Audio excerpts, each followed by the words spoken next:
नमस्कार दोस्तों, मैं अवधेश नागर फाइनेंस सर्जन से। अगर आपने हमारा चैनल अभी तक सब्सक्राइब नहीं किया है तो तुरंत करें, क्योंकि इस पे बहुत ही यूजफुल फाइनेंशियल इन्फॉर्मेशन आती हैं जो आपको पर्सनल फाइनेंस को बढ़ाने में, आपके पैसे को ग्रो करने में और आपकी सुरक्षा प्रदान करने में फ्यूचर के लिए बहुत ही सहायता कर सकते हैं।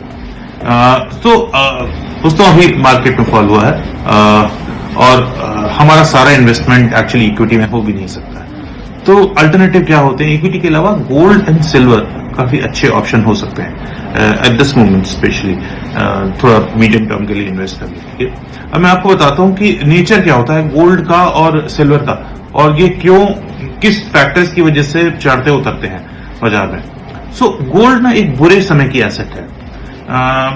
सदियों से हमारे देश में अभी देखिए, औरतें गोल्ड वगैरह इकट्ठा करके रखती हैं। वो इसलिए इकट्ठा करती हैं कि अगर कोई आपत्ति विपत्ति कोई ऐसी आन पड़े तो हम उस गोल्ड के को दे के पैसा लेके और परिवार की मदद कर सकें।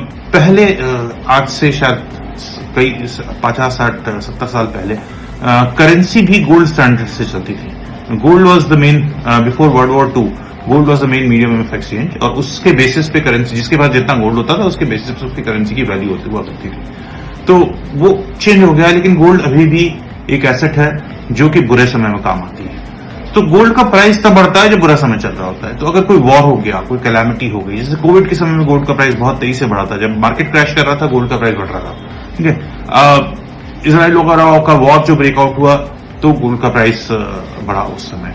तो गोल्ड, जब इक्विटी मार्केट अच्छा करता है तब शायद गोल्ड उतना परफॉर्म नहीं करता, लेकिन जब कोई कैलामिटी रहती है या इक्विटी मार्केट करेक्ट करता है या कोई ऐसी स्थिति होती है जो हमारे पास थोड़ी आफत सी बन जाती है ग्लोबली और nationally, that is the time gold will perform. So this is a good time to buy gold because we are facing situation of war जो कोई एस्केलेट कर सकता है, और मार्केट हमारा काफी हाई हो चुका है।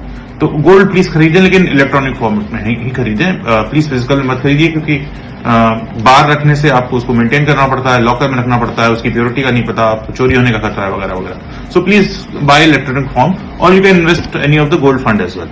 Okay, the other option is silver. Silver, कई लोग शायद पता नहीं है कि silver is actually industrial metal. Silver का यूज बहुत ज्यादा होता है इंडस्ट्रीज में, इलेक्ट्रॉनिक इंडस्ट्रीज में। हमारे मोबाइल में काफी सिल्वर होता है ना, तो जो भी इलेक्ट्रॉनिक सर्किट पार्ट्स वगैरह बनते हैं उसमें सिल्वर से सोल्डरिंग वगैरह होती है। इंडस्ट्री में, हेवी मशीनरीज में भी थोड़ा बहुत सिल्वर का यूज होता है। तो सिल्वर का प्राइस तब बढ़ता है जब इंडस्ट्रियल ग्रोथ होती है किसी इकोनॉमी में। सो हमारी इकोनॉमी में ऑलरेडी अब इंडस्ट्रियल ग्रोथ बहुत शुरू हो गई है और सिल्वर की डिमांड बढ़ रही है। तो silver can be a good asset for the medium term kind of thing. So this समय क्योंकि कैलामिटी की वजह से और हमारे कंट्री में इंडस्ट्रियल डिमांड की ग्रोथ की वजह से, I would suggest there should be some amount of silver and gold, especially in the electronic format in your portfolio. The ETF, there are gold funds, there are silver funds which you can buy. So with this, I'm signing off. Thank you once again for watching the video.